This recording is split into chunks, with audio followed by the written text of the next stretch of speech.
And I particularly want to welcome you to our Newport City Campus. To our friends at the Atlantic Council, and to all of your delegates from across the world, welcome to one of the UK's major universities, and for many of you, welcome to Wales. Because this important event is taking part in my own constituency of Newport. And it's quite amazing to turn on world television views to find live from Newport. It's really quite amazing. And of course, we've got thousands of policemen here at the moment, and all the little boys are having a fabulous time. There's motorbikes everywhere, and in fact I was helped across the road recently by 7 officers from the West.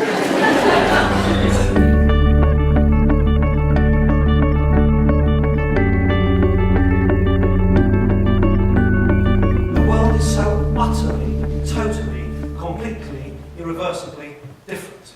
And I think that really in a nutshell is the dilemma we need to grapple with, is how do you make institutions which were built for a different world relevant to a totally new world. And that, I think in a nutshell, what everybody at the NATO sometimes has left is actually grappling with. NATO is an alliance. You will be working with allies. So don't go into this exercise thinking you are there to prove a point and put one over on your next door neighbour. It is often difficult to cooperate, it is often difficult to reach agreement, but you are at the end of it all, 20 in this case, but in real NATO, 28 countries in alliance. And this is an alliance which has stood the test of time since 1949.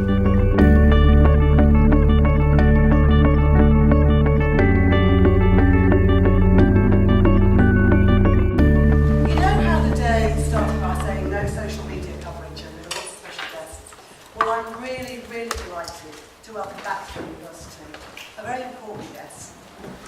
Great to be here. Does anyone here speak Welsh? Dwi'n Matthew. Sit over here. I'm done. And I am done.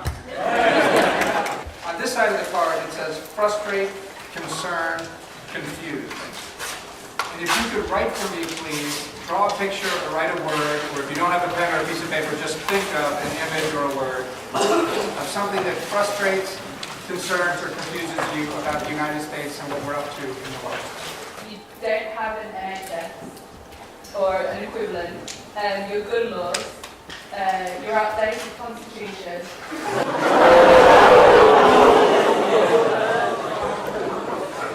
At least we have one.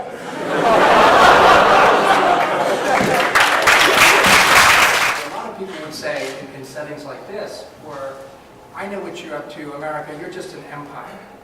And you're going to end up in Iraq, you're going to go invade it, and you're going to go put in a puppet leader who does whatever you says, and you're going to own all the oil. And guess how many of Iraq's oil fields are owned by American oil companies? Anyone want to guess? 0. We're trying to make this as a real experience as possible for those delegates, and I know that the experience they have here will stay with them for the rest of their lives. They will remember hearing Nick Clegg talking about his experience of international affairs, and they will be applying that in practice to an environment which creates the same sort of pressures on them in terms of unexpected events. The defence budgets are the top 10 spenders on defence in the world. The United States is head and shoulders above the rest of us. I think we all knew that. But the United Kingdom, a significant middle-sized power, is in fact the 5th biggest spender on defence in the world. And so those are some of the dilemmas which I hope you will keep uppermost in your mind, because it is your generation that's going to grapple with these dilemmas and provide solutions to these dilemmas in a way that no generations had to before. So good luck to you.